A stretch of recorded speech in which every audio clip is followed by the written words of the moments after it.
It is day number 2 of our melanated month, and I am going to take us back to the motherland. Yes, I'm taking us back to Africa, and we are going to get into it with the queens of Africa. So the first queen I'm going to talk about, we're going to go all the way to Madagascar, and we're going to talk about Rana Valona the First, and she was known as the Mad Monarch of Madagascar. Now, Rana Valona ruled for 33 years. Now, the thing about Rana Valona was she put herself in position as queen. After her husband, who was the king, and his second cousin, who was a male, passed away, she just said, I'm going to be queen. So, Miss Self-Appointed Queen, which she decided to pursue a policy of isolationism. And basically what that is, it's kind of a doctrine that says, you know what? We're better off doing things on our own. We don't need your help. We got this. And so she kind of just cut off everything. She reduced economic and political ties with European powers. And she repelled a French attack on the coastal town of Foul Point. So she was doing a lot. But in between this, she was also very cruel to certain people who threatened her queen title. So she was starving people, she was deceasing people, so she ruled very, very strongly. Rana Valona the First passed away in August of 1861, and she passed away in her sleep. What I will say is historians do give her credit. Even though she was considered a tyrant, they did give her credit for being an astute politician and really just protecting the political and cultural sovereignty of her country from European encroachment. Foremost of noble woman is the meaning of the name of our next queen. Hatshepsut had a relatively peaceful reign as a pharaoh. Yes, I said a pharaoh, relatively unheard of back in those times. But she reigned as a pharaoh from 1473 to 1458 BC. So you're probably asking yourself, how did Hatshepsut become a pharaoh? She was a woman. Pharaohs were kings. Well, she was married to the king. He passed away very young. Well, the nephew was too young to rule.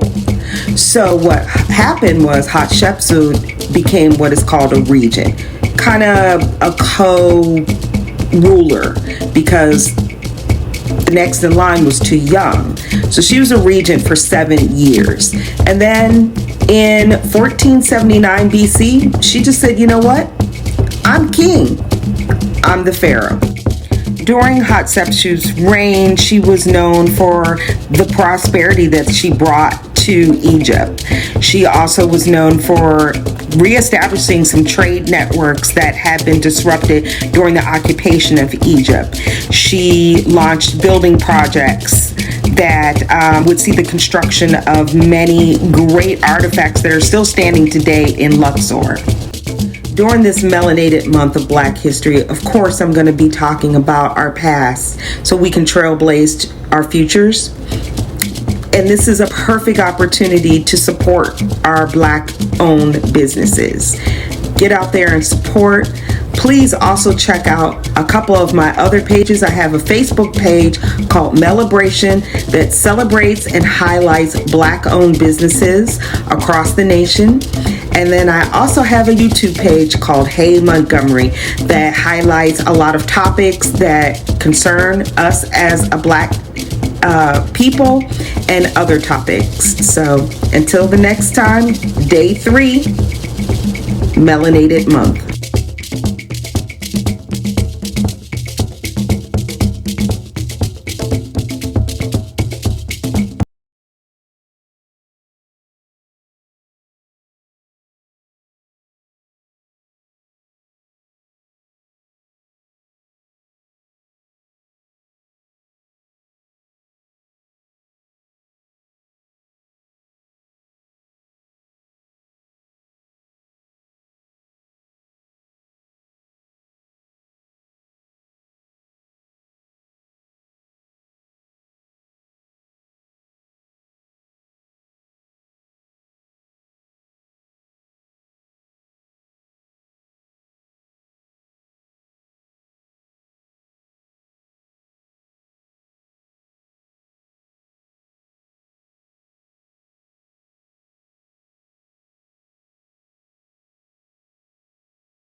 BC, the queen declared herself king. Officially, she and the still young Thutmose III were co-rulers, but in practice, Hatshepsut was pharaoh. To establish her authority, Egyptologists say Hatshepsut adopted the full insignia and regalia of a pharaoh, including fake beard, headdress, and kilt. To show that she was strong enough to intervene with the gods on her subjects' behalf, Hatshepsut often had herself depicted as a muscular male.